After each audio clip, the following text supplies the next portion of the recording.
Hi everybody, welcome back. I'm so excited to have a chance to visit with all of you a little bit today. It has been a crazy busy month.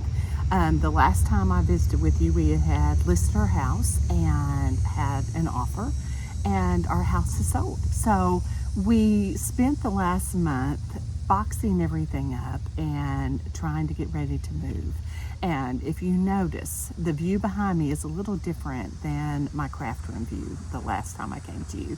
So we had already purchased land and had our house plan, and our builder just, we did not expect our house to sell quite as quick as it did. So it was a good thing. But of course, our house is just getting started in the building process. So we are in a camper until our house is complete. So you guys say a prayer. This is going to be like an adventure for us. So far, we've been in the camper a week and we haven't killed each other, and life has still been good. So far, so good. We just want to keep it that way. We do like the living room. The big thing in purchasing a camper was, do we have a place to store our cross stitch? Do we have a really comfy spot with good light that we can sit and stitch? And so fortunately for us, this camper has been great for all of the above. And as long as we have our stitching and a comfy spot to sit and do it in, we're in good shape. So all's well. Today I just want to come to you and talk a little bit about how old is an old sampler. And I'm going to share with you here in just a minute the oldest sampler that I have in my collection. And this particular sampler, it first attracted me, not because of the age of the sampler, but because of the colors. It just has a beautiful color palette, and it's kind of simple. It's a basic marking sampler, but it still has some decorative bands in it. And so I'm going to show it to you, and then I'll tell you how old it is.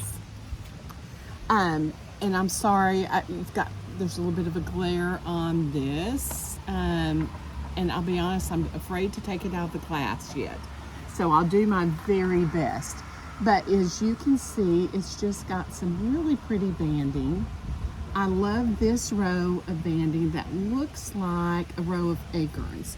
If I can hold that up a little bit closer, maybe you can see it without too much of the glare.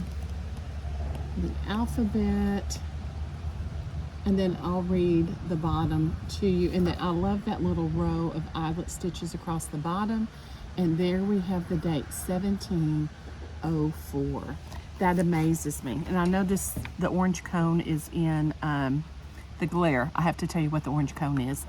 We were walking the dogs yesterday, and we have a huge Great Pyrenees, and all of a sudden, the next thing I know, he sinks down to his hip next to the fire pit. And I mean, it scared me. So I'm checking on and making sure everything's okay. And there was this huge hole. He just sunk into the ground in this huge hole. So I walked over to the ranger station and let them know that we had a huge sinkhole by our fire pit. So they came and put an orange cone and said someone would be here first of this next week to fill it in and check it out. So if you guys don't hear from me next week, come send somebody to check. Our camper, we may all be in a sinkhole. I don't know. But that's what that orange cone is there for. But back to the sampler. It's just a sweet sampler with some beautiful alphabet and some pretty bands across the top, especially the acorn band that I showed you. I just love. And at the bottom, it says, let me get to where it starts. Eternity comes on main works wrought in Christ will then be gained. Mary Rosier, her sampler, March the 4th, 1704. So that is the wording down at the bottom of the sampler. So, wow. Like I said, I fell in love with the colors on the sampler. And then I saw the date, 1704. And it just amazes me. You guys that have been watching me know I'm a little bit of a nerd right now. I love history and everything about it. And so when I look at this sampler, I look at the stitching, I look at the linen and the threads, and I think it's amazing to me that this sampler has survived that long. I mean, that's really quite a feat that it has survived through all kinds of things. And so the curiosity got the better of me, and I'm like, what was going on during 1704? So I'm going to share with you the biggest thing that was happening in the UK, which I'm pretty certain is where this sampler is from, was, if you've ever heard of Gibraltar, the Rock of Gibraltar, it was captured during the War of the Spanish Succession. And this amazed me as it was talking about that. It said that for 5 hours there were 15,000 cannons fired from the fleet, the British fleet, into the city in order to capture it. And so that's why Gibraltar became British, was because of this major battle. And I'm certain as much as this was talked about during the time, with 15,000 cannons, you know that had to be the talk of the town, that this young lady, Mary, would have heard about this battle that went on and how it was won. The other thing that was talked about quite a bit was the Battle of Blenheim, and I may have mispronounced that. Blenheim. It could be Blenheim. It's the most famous victory of John Churchill. So I'm sure those were two big events that were happening in England during 1704 that Mary, I'm sure, was well aware of. So for me, when I'm researching samplers, I like to see if I can find out a little bit about the stitcher, but I also like to know what was going on in the world around them during the time that they stitched the sampler. So many things and stitch pieces that I've done, I can relate. When I look at them now hanging on my wall, I can relate to what I was doing when I stitched that particular piece. Maybe it was a piece that I took with me and stitched while I was on vacation somewhere, and so it holds special memories for me. I have a friend who said one of her parents was very sick and in the hospital for quite a while. And so she took her stitching because it's a great stress reliever, but it's also very easy to transport if you need to go somewhere. And she said, you know, when she looks at that piece she stitched during that time, she remembers the time that she was able to spend with her parents and helping to take care of them. So things that we stitch and the things that were going on around us during that time do have meaning. And I'm sure you're the same way. I'm sure that things that you have stitched in the past, you can recollect what was going on in the world around you at that time. Another thing that made me curious, what is the oldest piece of cross stitch? This sampler that I showed you a second ago, and I know it's hard to see because of the glare, maybe if I turn it sideways a little bit. I'll figure something out a little bit better between now and next week. But this particular sampler is the oldest one that I have, but it's certainly not the oldest sampler or the oldest piece of needlework in the world. The oldest piece of needlework is just a fragment. It's not even a complete piece, but it was found in Upper Egypt. It says in a Coptic tomb. And because that's such a dry area, it certainly isn't like Arkansas. We have so much humidity here, but it was a very dry climate, and that helped preserve the fabric. And they are dating it back to the 6th or 7th century. That's amazing. That a piece, I know it's not the whole thing, but even a piece could survive that long. It said that it did include some cross stitch as well as other embroidery. So that is probably the oldest piece. But then I wanted to know, what about samplers? What's the oldest sampler that people can say, hey, this is definitely the oldest one we have in existence? And it says that the earliest surviving dated sampler, they give credit to an English girl named Jane Bostock. Bostokke, and I probably butchered that name as well. The date is 1598. So wow, that's just amazing. And this particular sampler is held at the V&A Museum in London. I'm excited. We're going to the V&A when I go over to the Great British Sampler Weekend here in a couple weeks. And I don't know that this will be out, but I'm sure going to look for it because that would be neat to actually see it in person. But there is a great article. It's called Threads of History by Jo Verso, and I believe she has passed away. But I will include the link where I found this information. It's just a really nice article. It talks about some other things that, if you're like me and like all the history behind cross stitch, you probably enjoy reading it. So I'll post that link down below. So samplers in cross stitch have been around for a very long time. And typically in the 1700s, samplers or cross stitch would have been mainly just very traditional marking type samplers. Young girls would have practiced this. That would have been their first sampler. Would have been alphabets, numerals, maybe some simple borders.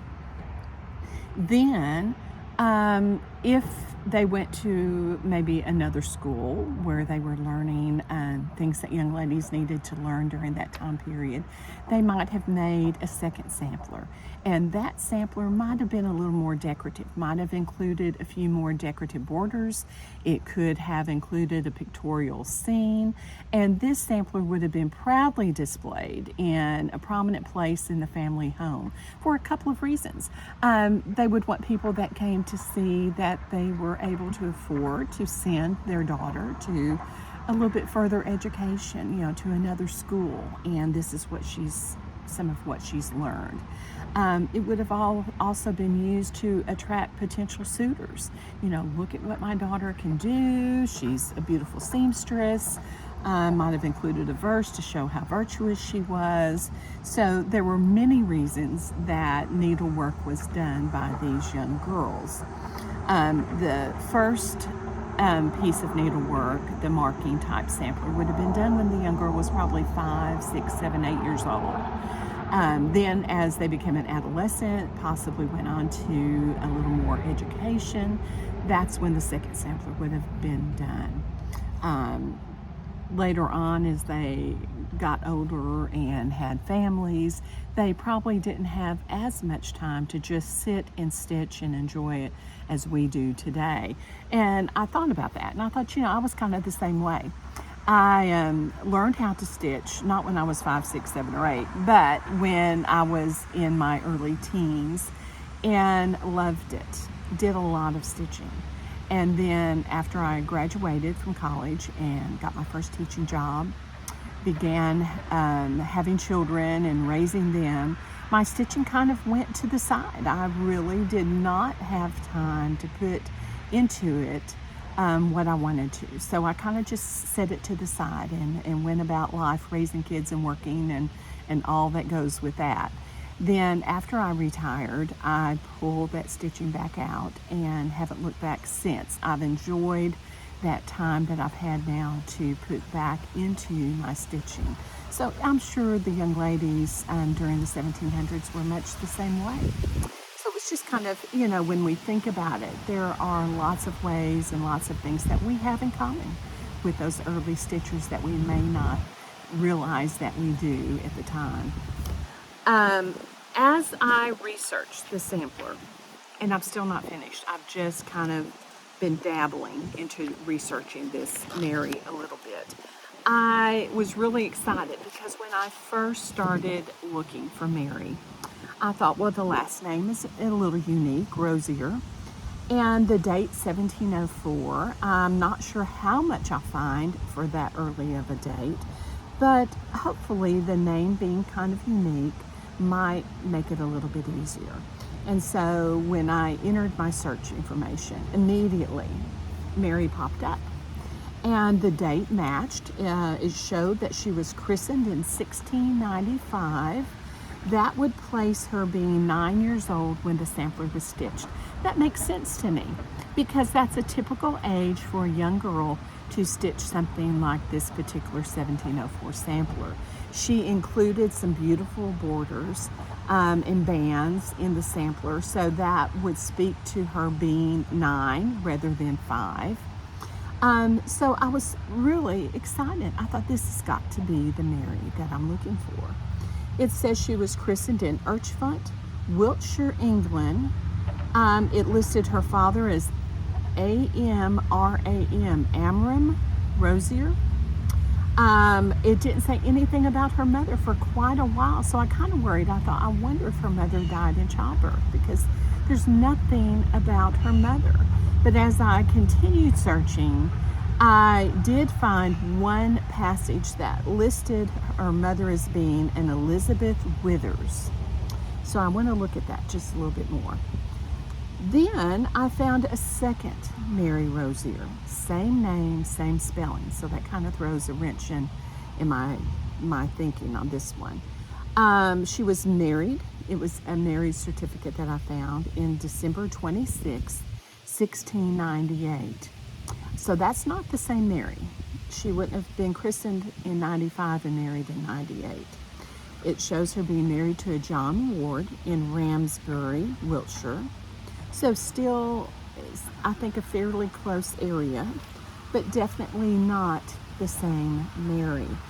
This Mary, it would have put her at being around 20 plus years old when this sampler was stitched. And so that didn't make quite as much sense to me. I really still am leaning towards the first Mary because of the age that she would have been during the sampler. Then I started looking for burial information. Can I find something about that? And oh my goodness. I only found the 2 births or 2 christenings, but there were at least 7, and I noticed probably 3 or 4 more burials of a Mary Rosier, all the way from 1726 up to 1794. So I'm not sure about that. I've got to do some more digging. That's kind of the fun part about it, is just, it's like a puzzle, trying to piece the pieces together and taking little clues that we can find on, well, I know this Mary can't be the one because she wouldn't have gotten married at 3 years of age. I'm sure girls got married at a lot earlier age in the 1700s than they do today, but definitely not 3 years old. So it's taking little clues like that and eliminating some of the possibilities. So I still have a lot of that to do, but I thought it'd be fun to share with you a little bit of what I've dug up so far. Let's see, the next thing, I've tried to take notes because it's been a while since I've talked with you guys. The other thing that I kind of wanted to talk about this week was the difference in an adaptation versus a reproduction. Typically, I do reproduction samplers. I love reproduction samplers, and I'm pretty much a purist. I try to match the fabric as close as I can to what the original would have been. I try and match the floss color as close as I can to the original colors used. And if the original stitcher has maybe been stitching along nice and even, and then all of a sudden they skip up 2 or 3 spaces to make a letter, I usually do that, because to me, some of those little mistakes or quirks in the stitching is what makes it kind of what I enjoy about it. So I do include a lot of those little mistakes.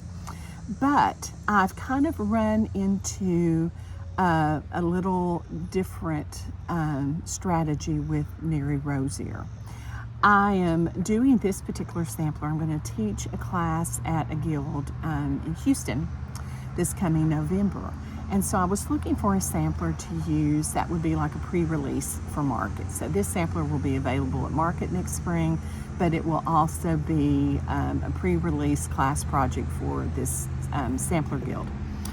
And as I'm charting Mary Rosier, I noticed that in parts of the sampler, and I'll see if I can point it out. It was very difficult to see for me at first, and I'm sure with this glare, it's going to make it terrible. Up here at the top, she has stitched over 3 threads. That's not common for what I usually see in charting reproduction samplers. It's usually over 2. Unless there's an odd mistake where maybe they've skipped a thread, or they've missed a thread somehow or the other. But this is consistent. She is consistently stitching over 3 threads. But then I got down here towards the bottom, and you guys know I love eyelet stitches. There is a section in here of alphabet that's done in teeny tiny eyelet stitches that are done 2 threads over 2. So these are tiny little eyelets. Then at the very bottom, some of this she has stitched, and I know it's hard to see, some of these little bands are stitched over 2 and some are over 3. It's kind of a hodgepodge. So because of the weave of the linen that was used, the fabric that was used on this sampler, my sampler is not, the spacing is not going to be the exact same as this sampler. I'm really happy with how it turned out. I think the spacing is evened out a little bit. And as a matter of fact, my OCD-ness that I have kind of likes it a little better. So I'm going to call it an adaptation, because where Mary has her words down here that talk about, I read them earlier, it says, eternity comes on main works wrought in Christ. Some of these words, as she's stitching them, the word is like halfway finished and she finishes the word on the next line. And I was not able to squeeze all of the lettering just like she has it on my fabric, because it's a different weave of linen. And the way she has stitched some over 3, some over 2, has made it a little more difficult to get the same exact reproduced line. So I'm going to call mine an adaptation. The colors are very, very similar to the colors that were used in the original of this particular sampler. The stitch design, the wording, the letter formation is all the exact same, but I've taken a little liberty with the spacing so that the words end on each line. Since they weren't going to fit like she had them anyway, I took that liberty of evening the words out just a bit. But I did include the same specialty stitches in the Algerian eyelets that she did as well.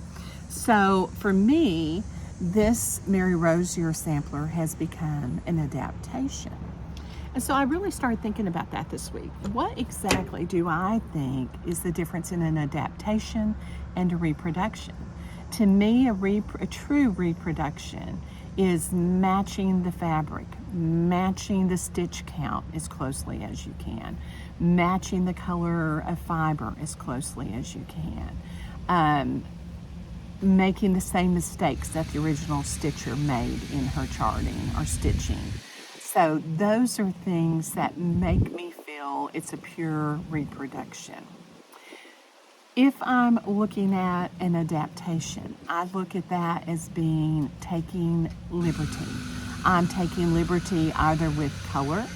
I charted another sampler, Rhoda Hiscock. She's on my website.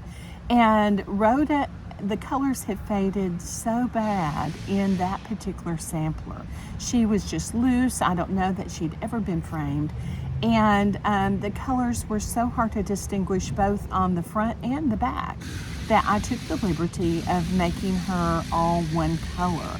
And the design of the sampler is such that she makes a great one color sampler. That I look at as an adaptation. If I wanted to add my own little motif or own initials into something, I might count that as an adaptation. But then I started thinking, I don't know that there's ever a true, pure reproduction, because the fibers that we use today, as close as we can get them, aren't exact. The linen that we use today, even though we can get it very, very close, it's not the exact same type of linen. the charting, we might miss where they've gone over 3 threads and then the next letter they've gone over 2. We might miss that. And so that makes it not a true exact reproduction.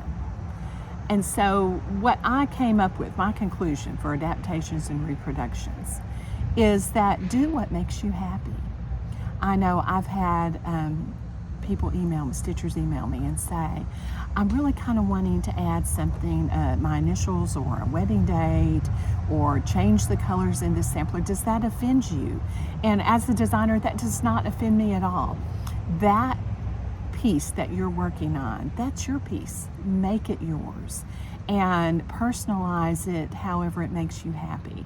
And I think these stitchers from years ago, they had no idea that we would be even looking at their samplers today.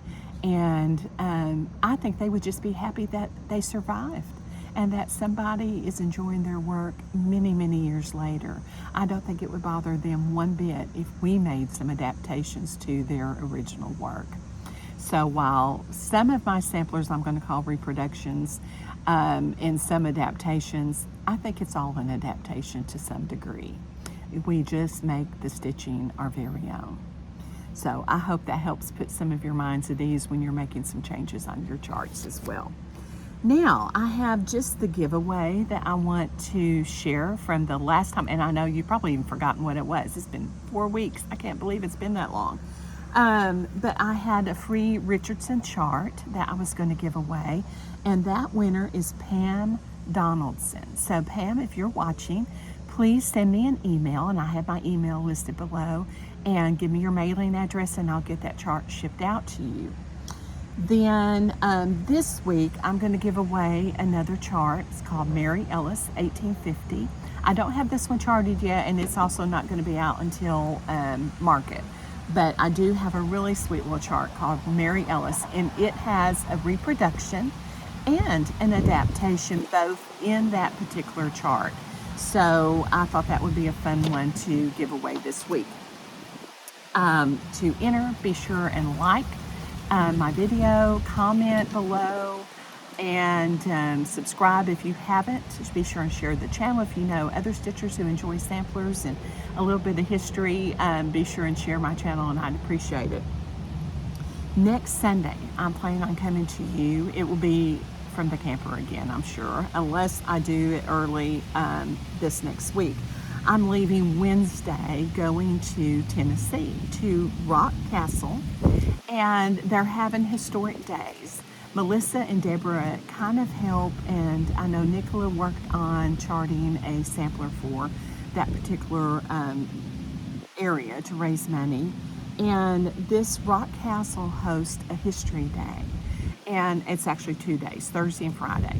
And they have over, I can't remember exactly how many, thousands of fourth graders that come in and go through all these different stations. And one station is actually cross stitch. And so, you know, I taught school early on in my career and loved working with kids. And so when Melissa was talking about doing this, I'm like, can I please come and help? I love working with kids. And of course I love cross stitch, so it's the best of both worlds. So my mom and I are going to drive over Wednesday, spend Thursday and Friday at Rock Castle teaching kiddos how to cross stitch. So you guys be thinking about all of us, and I'll give you a report about how that went on this next Flosstube. And I'm so excited because we want to get young stitchers out there stitching again with us, don't we? We bring them up to start liking to stitch, so we have stitchers around for many, many years to come.